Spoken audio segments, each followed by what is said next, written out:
Hey, it's Adam.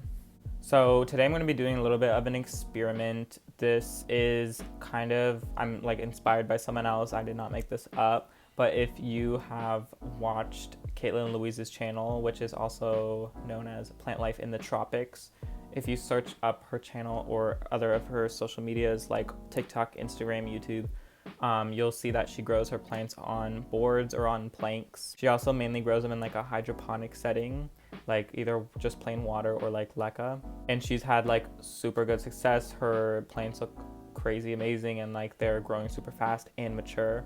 And also I feel like it saves so much plant maintenance because they're pretty much just growing in hydroponics and growing up a board that you don't need to keep moist. Based on what I'm told, is that plants basically, when they feel that there's like a surface there, they feel secure and they're ready to start maturing because they know that there's a support there. So in nature, most of these aroids that we're going to be putting on boards, they feel like they're climbing up a tree trunk, which is where they're found in nature, and they'll start sprouting aerial roots that will kind of fuse with the board, or they'll like stick to the board, and then they'll just start putting out larger leaves and more mature leaves and grow way faster. Especially because if it's just kind of on a little stick, it's not like the plant doesn't feel secure, but when it's on a board and it fuses to the board, it definitely feels like it is going to be there permanently, and then it starts getting prepared to grow into its mature form. I've already also experienced this on my Tetrasperma, I must say, because at the old place it was against my wall and it started putting out aerial roots and it was sticking to the wall.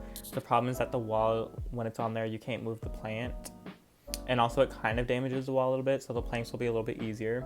I'm going to head to I'm going to head to Home Depot, and I'm going to pick up fence boards, which are like, she used like planks, literally planks, but I'm going to use fence boards, which is like, it's like thin, they're like that thin, but then they have like a wider surface area, and hopefully they're like 5 to 6 feet tall. You also have to make sure to not get them treated. You have to get them untreated and like raw, so that there's no like chemicals leaching into like your house and your plants. So I'm going to take you guys with me to Home Depot. We're going to look for some raw fence boards.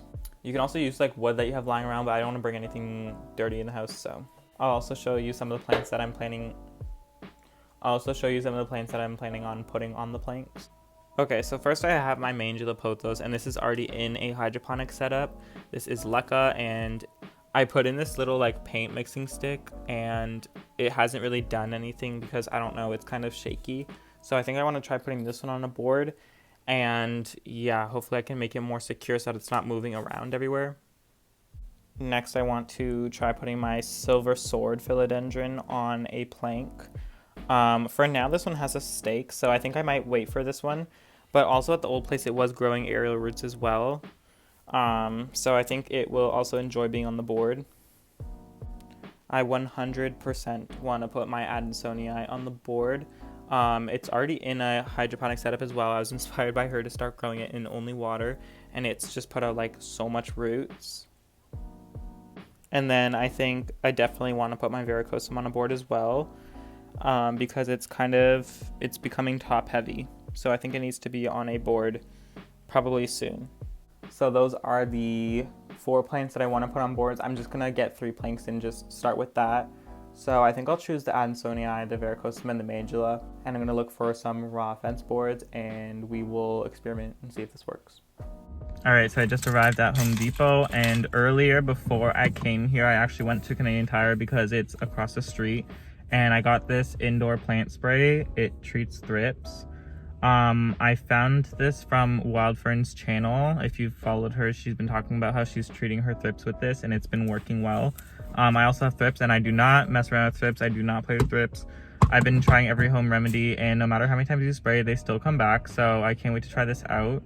I will be updating on it. Maybe I'll make a whole separate video just saying like my thrip experience and like what I've been using, and hopefully I have like a solution.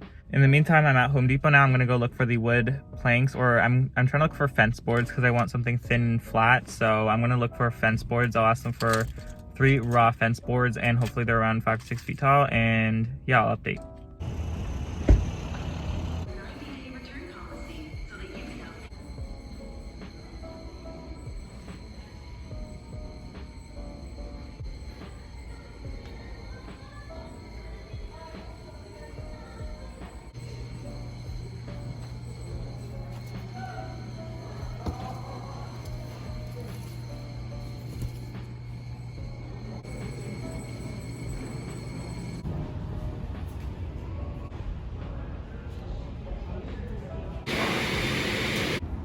had to fit this big piece of wood in my small car, and then I cut the second one in half, which I'll talk about later.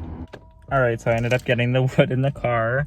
It was a little bit of a, oh shoot, my glasses are fogging up. It was a little bit of a process, but I got it in. And another thing that happened, by the way, I'm filming this on the second day, of like the first part of the video when I made the introductory, because my tire on my car, it was flat. Like, I don't know what happened, but I had to get that fixed, and that was like a whole ordeal. So now I couldn't get the wood in because not only would it not fit in my small little car, but also there's a tire in the trunk now, so it was not fitting in the trunk either. Like, I don't know, the length of it is exactly my car, so with the tire being like just in the way, because there's a whole bunch of other stuff in the trunk as well, it just made things even more difficult. Also, now I need to go to my dentist and talk about my wisdom teeth. So yeah, this is a whole journey right now. But yeah, I ended up getting just that really, really long one that goes all the way to the trunk, and then I also got the second one. I cut it in half, and I will talk about that once I get home. All right, I'm done at the dentist. This kind of turned into like a mini vlog. Yeah, I did not expect myself to have to go do all these things at the same time. I also got coffee, but I couldn't drink it in the store because I have to wear my mask, obviously, so I'm just drinking in the car now, and it's literally cold. I should have gotten it last. But yeah, I'm on the way back, and I will be setting up the boards, and I'll film that. Okay, so we are back. I didn't realize that this plank was gonna be so big, so I need to take off a few inches, and then it will probably fit the length of my walls. I'm either gonna go back to Home Depot and ask them to cut it, or I'm going to see if I have anything around that I can cut it, but I literally just need to take like a few inches off of it, and then it should fit. For that plank, I just wanted to add something that's gonna be a little bit more permanent. So until I don't cut it, I actually can't put anything on it right now, the big one right here. But I can still put 2 planks on the 2 smaller planks that I have. The only problem is that once the plant outgrows that plank, I'm either gonna chop it, or I'm gonna have to extend the plank, and I'm not sure how I would do that. Also, some people have been like sealing their wood because like on the bottom, because they're planning on putting this in the pot. For me, I'm not planning on putting it in the pot. Like, I'm just gonna put it outside the pot. So I don't think I'll need to seal it, because the whole board and any parts of the bottom of the board will actually not be like, they won't be in any sort of water or soil. What I'm gonna do is put this on the plant table in front of me.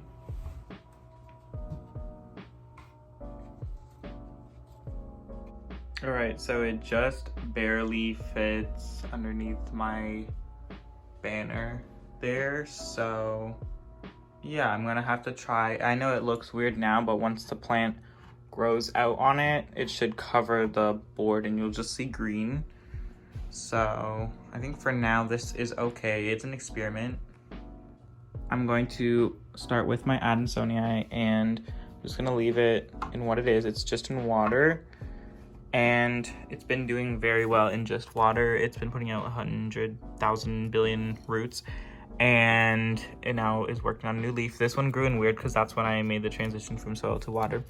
And what you're supposed to do is tape, or it's recommended to tape the new growth onto the board, and then you're gonna have to tape the first few new stems as well, just so that the roots are like flush with the board, and then eventually it'll start climbing on its own. All right, so it is now taped on there, and Caitlin says that once the Adansonii has, or the plant that you're using, once it starts attaching itself, you can remove the old tape so that it looks a little bit better.